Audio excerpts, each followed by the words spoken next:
So guys, जैसे कि हम लोग बात कर रहे थे पिछले पार्ट में वीडियो के, मैंने जो है वर्चुअल बॉक्स पे कैसे लिनक्स को बूट करना है उस चीज़ को सेटअप करना सिखाया था।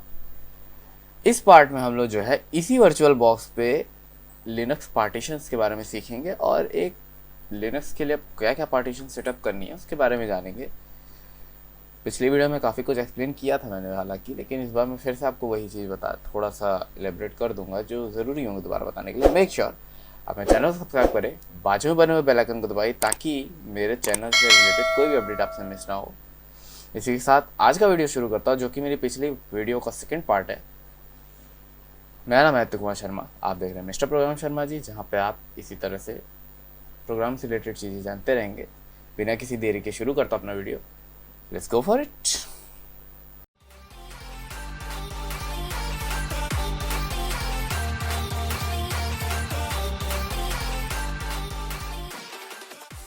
जैसा कि आप देख सकते हैं पिछली वीडियो में मैंने आपको कैसे वर्चुअल बॉक्स में उबंटू की इमेज को ऐड करके उसे बूट करना था, ये बताया था। हाँ, पिछली वीडियो से इस वीडियो में मैंने एक चीज़ चेंज की है।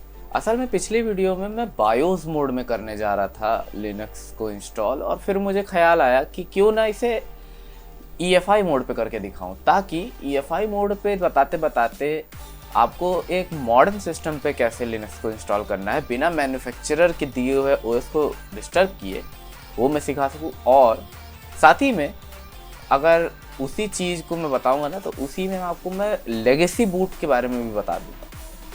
तो दोनों ही केसेस आपके रिजॉल्व हो जाएंगे। मैं बता चुका हूँ कि लेगेसी बूट और बायोस बूट के बीच में आपको कैसे पता चलेगा, और EFI बूट आपको कैसे पता चलेगा। जब आपके बायोस पे आप जब अपने बूट की पे जाएंगे और बूट की में जा कर के जब आप ये पता करने की कोशिश करेंगे कि आपके सिस्टम पे कौन सा आपका जो बूटेबल डिवाइस है वो किस मोड में बूट करने वाला है, आपको वहीं पता चल जाएगा आपका किस तरह का पार्टीशन टेबल आपको तैयार करना है। बेसिकली सबसे पहले तो अभी स्क्रीन पे जो दिख रहा है आपको, वो है मेरे उबंटू के ऑन होते ही सबसे पहली चीज़ जो आपको दिखाई देगी वो वेलकम स्क्रीन है। ये अब वेलकम स्क्रीन से थोड़ा ध्यान हटाइए और जो मैं दिखा रहा हूँ उसको देखिए। आज हम लोग जो पार्टीशंस बनाएंगे वो 4 पार्टीशन हम लोग बनाएंगे।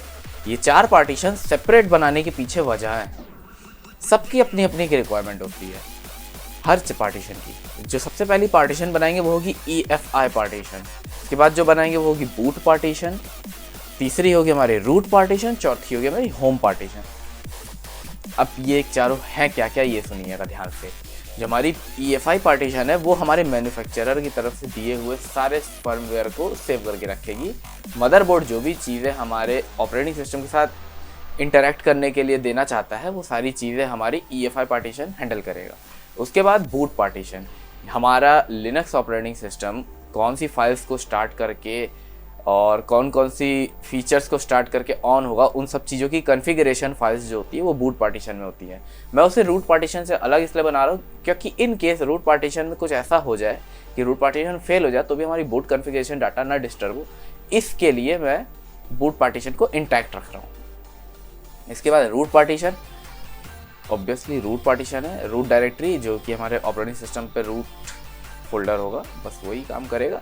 जब हमारे ऑपरेटिंग सिस्टम की सारी फाइल्स, टोटल फाइल्स वहीं पे जाके सेव हो जाएंगी ऑपरेटिंग सिस्टम से रिलेटेड। और चौथी जो पार्टीशन है वो है होम पार्टीशन। होम पार्टीशन कौन सी पार्टीशन, जहाँ पे मेरे यूज़र का सारा डाटा सेव होगा। अगर आप एंड्रॉयड से फेमिलियर होंगे तो आपके एंड्रॉयड में 2 पार्टीशन अलग होती है, सिस्टम अलग होती है और डाटा अलग होती है। जो डाटा पार्टीशन होती है यही होम पार्टीशन है लिनक्स। चलिए, इतना बताने के बाद मैं प्रोसीड करता हूँ अपने प्रोसेस को, और इसमें कुछ एक्स्ट्रा नहीं करना है। आपके सामने 2 ऑप्शन है, ट्राई उबंटू और इंस्टॉल उबंटू। अगर आप चाहें तो अभी उबंटू को एक बार ट्राई करके देख सकते हैं। यहाँ से बिना इंस्टॉल किए आप अपना उबंटू ट्राई करके देख सकते हैं। आपको इन्वायरमेंट पसंद आएगा तो आप उसको यूज़ कर सकते हैं कुछ देर के लिए, लेकिन वो टेम्परेरी बेसिस पे काम करेगा। मतलब आप जैसे ही रिस्टार्ट करेंगे आपका उबंटू फिर से एक फ्रेश स्टार्ट करेगा, आप सेव नहीं कर सकते कुछ भी। ये तो बहुत बड़ी दिक्कत है आदित्य, इसीलिए तो इंस्टॉल करना सिखा रहा हूँ मैं। तो इंस्टॉल कर लेंगे तो ऐसा कोई केस नहीं है। तो इंस्टॉल करने के लिए आपके सामने है, आप इंटरनेट से कनेक्टेड रहेंगे तो ज़्यादा बेहतर है। इंटरनेट से कनेक्टेड रहेंगे तो आपका सारा चीज़ अप टू डेट रहेगा, ऑटोमेटिक ये सारी चीज़ें प्रोसेस आपके लिए करता चला जाएगा। तो सबसे पहले स्क्रीन आपके सामने ये होगी, आपको बस ये इंस्टॉल उबंटू वाले पे 2 बार क्लिक करना है। एक बार क्लिक कीजिए तभी आपका ट्राई उबंटू फेड हो जाएगा, और एक बार और क्लिक कर दीजिएगा तो ये प्रोसीड कर जाएगा। समझे। तो पहली बार जब क्लिक किया तो उसने उस ऑप्शन को सिलेक्ट किया और ट्राई उबंटू को फेड कर दिया, और दूसरी बार में जब हमने सिलेक्ट किया तो उस चीज़ को लेके प्रोसीड हो गया। ये आई हमारी सेकंड स्क्रीन। वर्चुअल बॉक्स है, थोड़ा स्लो चलेगा, पेशेंस आप लोग रखिएगा और मुझे गाली मत दीजिएगा प्लीज़। अब आगे इस बारे में ज़्यादा बात नहीं करेंगे, चलिए नेक्स्ट। इसके बाद कंटिन्यू करते जाना है आपको, क्योंकि आपका नेट कनेक्टेड है तो ये ऑटोमेटिक आपके लोकल और आपके कीबोर्ड रिलेटेड शॉर्ट कीबोर्ड वगैरह और आपकी लैंग्वेज वगैरह सब ऑटोमेटिक सिलेक्ट कर लेगा इंटरनेट के थ्रू। अब यहाँ ये वाला स्टेप ध्यान दीजिएगा, अपडेट्स एंड अदर सॉफ्टवेयर। मैंने कहा कि आपका इंटरनेट कनेक्टेड होना चाहिए कंप्यूटर पे, क्योंकि जब आप अपना वर्चुअल बॉक्स ऑन करेंगे तो वो आपका वर्चुअल बॉक्स आपके इंटरनेट को रीराउट करेगा, इसमें ईथरनेट के रूप में। जब आप फिजिकली लिनक्स को इंस्टॉल करेंगे तो वहाँ पे आपसे वाईफाई या ईथरनेट केबल को कनेक्ट करने का एक प्रॉम्प्ट देगा, वहाँ से आपसे पूछ लेगा कि हाँ आपको वाईफाई कनेक्ट करना है, यानी नहीं भी अगर देगा तो ये यहाँ पे ऑप्शन दिया है, इस पर आप क्लिक करेंगे और यहाँ पे आपको WLAN नॉट कनेक्टेड दिखा देगा। आप उस पर क्लिक कीजिए, सिलेक्ट नेटवर्क कीजिए और अपना नेटवर्क सिलेक्ट कर लीजिए वाईफाई का, आपको बिल्कुल वैसे ही प्रोसेस करेगा। नहीं तो आप अगर वर्चुअल बॉक्स पे कर रहे हैं तो अपने कंप्यूटर को वाईफाई से कनेक्टेड रखिए या ईथरनेट से कनेक्टेड रखिए, बाकी प्रोसेस यहाँ पे ये इस तरह से आके आपके सामने प्रोग्रेस करेगा बिल्कुल बिना किसी दिक्कत के। Download updates while installing Ubuntu और दूसरा थर्ड पार्टी ऐप्स इंस्टॉल करने का फीचर, ये दोनों चीज़ आप कर लीजिए। एक चीज़ और याद रखिएगा, आपको ये तीनों चीज़ें टिक रखनी है। मैं ये वाले को छोड़ दे रहा हूँ, इस वाले को मैं इसलिए छोड़ दे रहा हूँ क्योंकि मैं मिनिमल इंस्टॉल चाहता हूँ, मैं वर्चुअल बॉक्स यूज़ कर रहा हूँ, मैं इन दोनों को छोड़ दे रहा हूँ क्योंकि मुझे एक मिनिमल इंस्टॉल दिखाना है आपको, और मेरे पास वर्चुअल बॉक्स की परफॉर्मेंस इतनी ज़्यादा नहीं निकल पा रही, रॉ परफॉर्मेंस नहीं मिल पा रही, तो मैं थोड़ा सा मिनिमल रखना चाहता हूँ चीज़ों को। चलिए जो चीज़ें मेन आपको बतानी है मुझे वो मैं आपको बता दूँ। इसके बाद जो कंटिन्यू करेंगे हम लोग, कंटिन्यू करने के बाद हमसे अब एक प्रॉम्प्ट पूछेगा कि आप किस तरह से अपना उबंटू इंस्टॉल करना चाहते हैं। क्या आप ऑटोमेटेड तरीके से इंस्टॉल करना चाहते हैं, आप मैनुअल तरीके से इंस्टॉल करना चाहते हैं। अब आप ऑटोमेटिक तरीके से कर सकते हैं। वो करेगा ये कि आपके अगर डिस्क में कोई भी ऑपरेटिंग सिस्टम होगा तो उसे उड़ा करके चुपचाप इंस्टॉल कर देगा लिनक्स को। यही नुकसान है ऑटोमेटेड तरीके से इंस्टॉल करने का कि वो आपके डिस्क पे जो भी ऑपरेटिंग सिस्टम होगा उसे या तो उस पर साइड लोड कर लेगा, या तो आपकी सी ड्राइव जो होगी उसी के 2 हिस्से करके दूसरे हिस्से पे उबंटू इंस्टॉल कर लेगा, जो कि बहुत इनकन्वीनियंट है अगर आपके सी ड्राइव की स्पेस लिमिटेड है।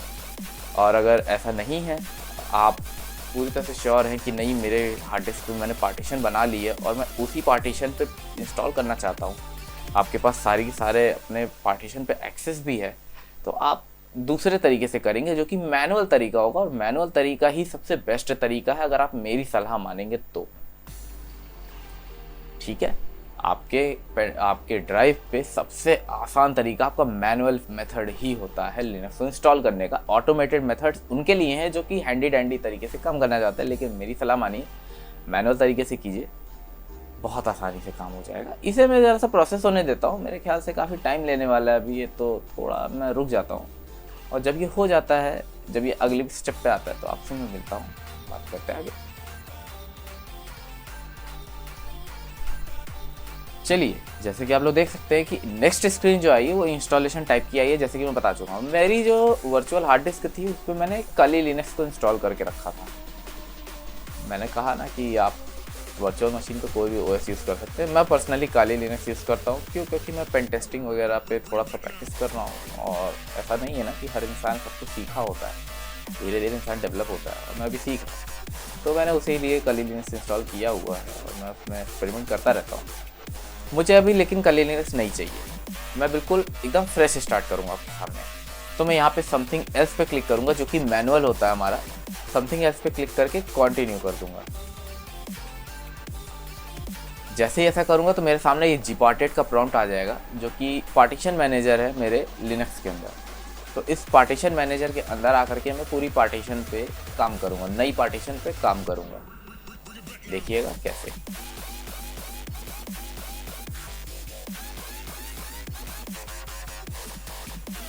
जैसा कि आप लोग देख सकते हैं, आपके सामने एक हार्ड डिस्क की पूरी वो आ गई है, लिस्ट आ गई आपकी हार्ड डिस्क के अंदर कि आपके हार्ड डिस्क के अंदर इतना कुछ मौजूद है।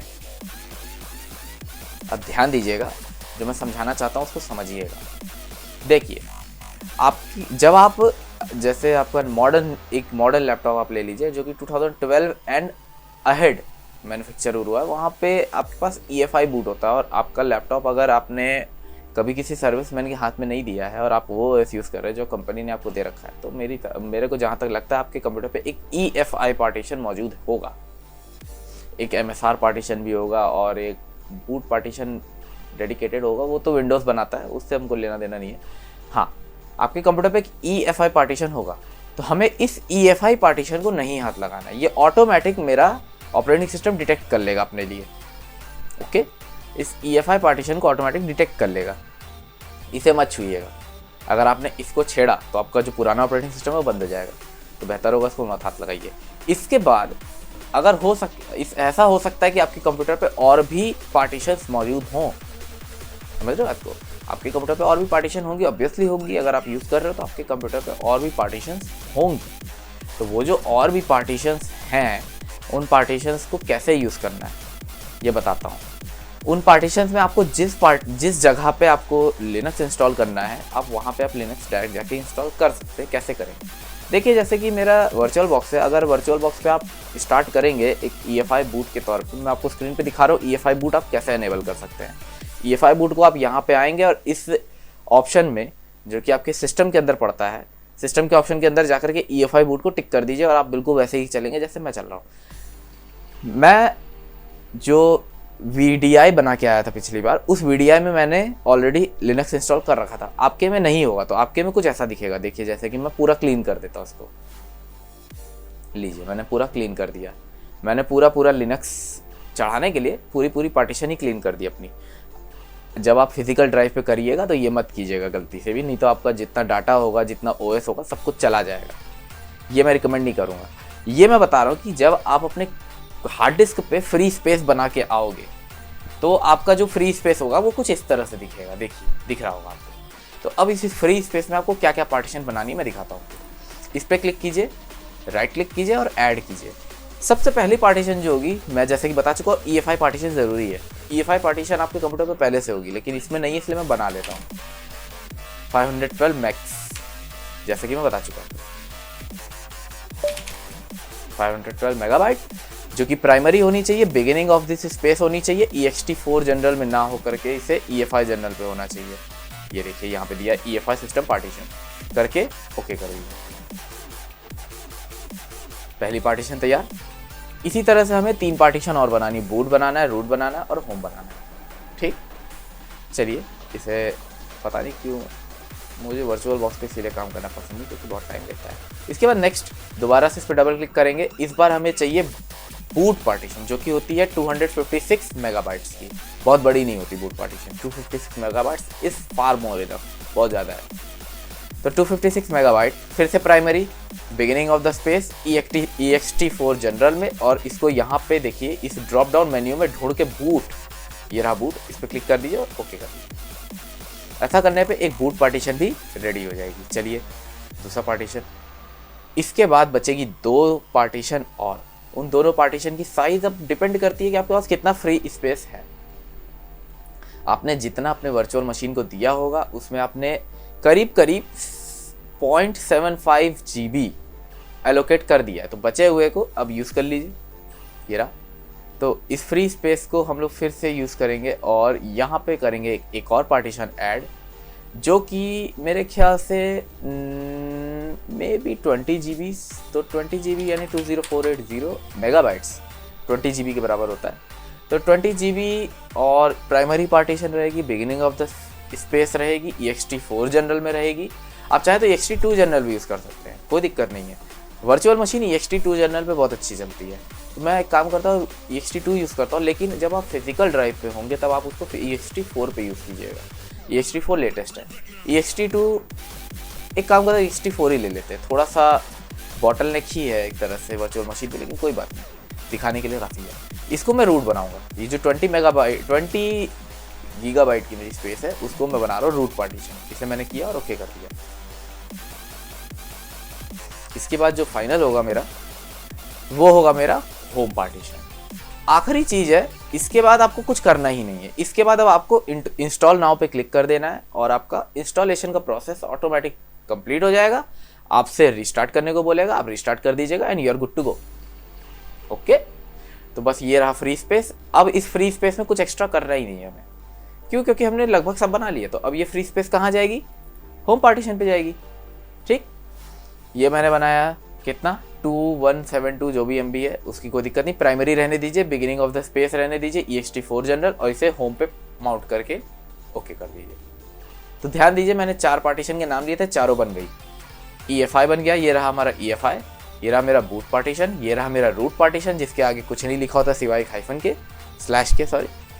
उसके बाद जो चौथा बन रहा है अभी, तो जो कि चक्कर घूम रहा है वहाँ पे, मैं देख सकते हैं आप, वो देखिएगा वहाँ पे स्लैश के बाद होम लिखा होगा। देखिए मेरी होम पार्टीशन ही देखिए बन गया। नाइस, वेरी नाइस, बिल्कुल जैसा चाहिए था। अब यहाँ पे कुछ नहीं करना है आपको, बस यहाँ पे इंस्टॉल नाउ पे क्लिक करना है और ओके कर देना है। याद से ओके करिएगा, क्योंकि आप इसको करके रुक तो सकते नहीं है। ये रहा, ठीक है। Has not be marked for formatting. हमें फॉर्मेटिंग करने की जरूरत नहीं है क्योंकि हमारा बूट पार्टीशन ऑलरेडी फॉर्मेटेड है। आप चाहे तो कुछ मत कीजिए, कंटिन्यू कर दीजिए, बस बाकी चला जाएगा। Okay and okay. बात ये है कि हमारा जो रूट पार्टीशन होता है उसमें कई सारे हमारे, क्या कह सकते हैं आप, कई सारे पार्टीशंस होते हैं। उसमें आपका वेयर भी होता है, USR भी होता है, शेयर भी होता है, MNT भी होता है। तो प्रॉब्लम ये है कि अब जब हमने बूट अलग किया, होम अलग किया, तो आपका सिस्टम पूछने लग गया कि प्लीज़ और पार्टीशन भी तो हैं, उन्हें भी अलग कीजिए। और मुझे वो अलग करने तो थे नहीं, मैंने नहीं किया, जैसा था वैसे छोड़ दिया। इसे इंस्टॉल होने देते हैं, और हालांकि ये प्रोग्रेस नहीं दिखा रहा है, लेकिन ये प्रोग्रेस हो रहा है, मैं आपको बता दूं। इसे इंस्टॉल होने देते हैं। इसके इंस्टॉल होने के बाद मैं आपको बताता हूँ कि जब ये स्टार्ट होगा तो आपको क्या दिखाई देगा और सीन कैसा होगा। हाँ, ये देखिए, फाइनल स्टेप से पहले आपसे टाइम जोन पूछेगा, जो कि ज़रूरत नहीं है आपको बताने की, क्योंकि अगर आपने इंटरनेट कनेक्ट किया होगा तो खुद डिटेक्ट कर लेगा कि टाइम जोन क्या है। मेरा कोलकाता है, इसने डिटेक्ट कर लिया, मैं कंटिन्यू कर दूंगा and that's it, nothing to do. देखा, इतना आसान था। आपको सिर्फ और सिर्फ कहाँ ध्यान देना है? पार्टीशन टेबल पे, कि आपकी पार्टीशन टेबल कैसे आएगी, ध्यान दीजिएगा। ठीक है, माय बैड, मैं ये बताना भूल गया कि आपको यहाँ पे अपना यूज़र नेम वगैरह भी सेट करना है। वो तो आप कर लेंगे, वो तो कोई दिक्कत नहीं है। आपका नाम जो भी हो, मैं अपने कंप्यूटर को आदि नाम से जानना चाहूँगा, और आदि virtual box, no, virtual box क्यों नाम दूँ मैं इसको बुद्धू बक्सा बुलाता हूँ। बुद्धू बक्सा, जो कि मेरे ओरिजिनल PC का भी मैंने नाम रख रखा है, लेकिन यहाँ पे भी डाल देता हूँ, मुझे अच्छा लगता है। यहाँ पे मैं पासवर्ड डाल देता हूँ, कुछ भी पासवर्ड आप डाल सकते हैं। मैं अभी कोई भी स्ट्रिंग एक छोटी सी डाल देता हूँ। डाल करके मैं बस, अगर आप चाहें तो ऑटोमेटिक लॉगिन का भी सिस्टम डाल सकते हैं, जो कि लिनक्स के केस में अच्छा नहीं है, मत करिए, और ओके कर दीजिए।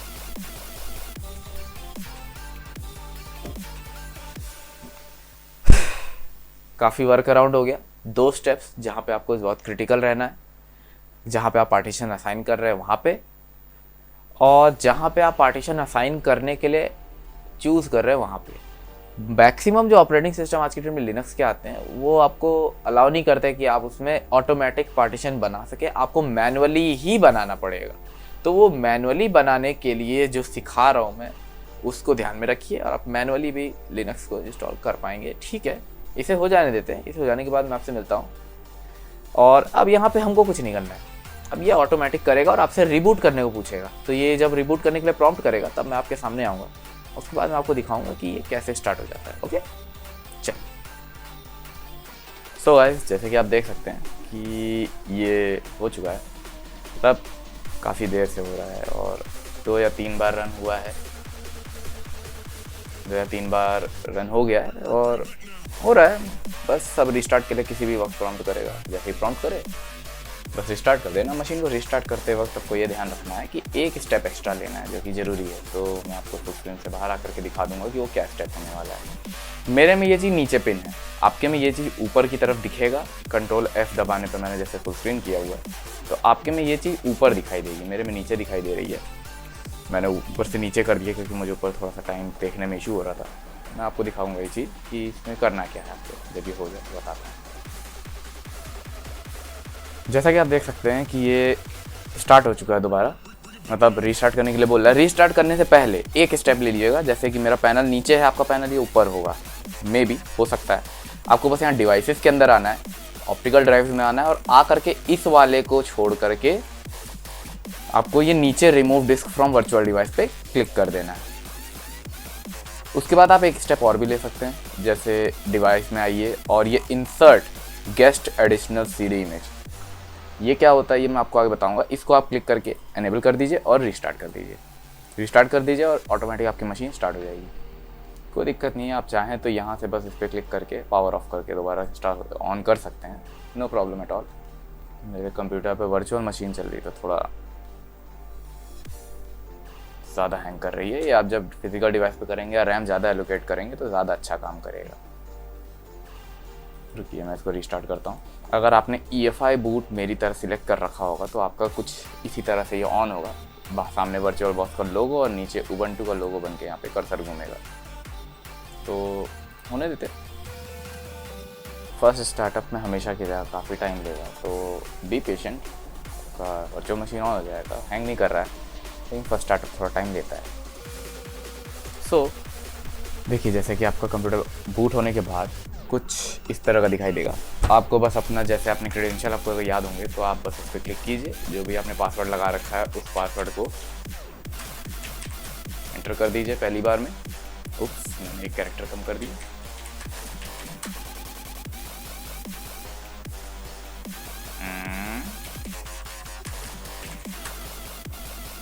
ठीक है, ऐसा करने पर आपका उबंटू का सबसे पहले लोडर जो है आपको वेलकम करेगा खूब बढ़िया गाने के साथ। मैंने हेडफोन्स लगा रखे हैं तो गाने मेरे कान में बजेंगे, अफसोस।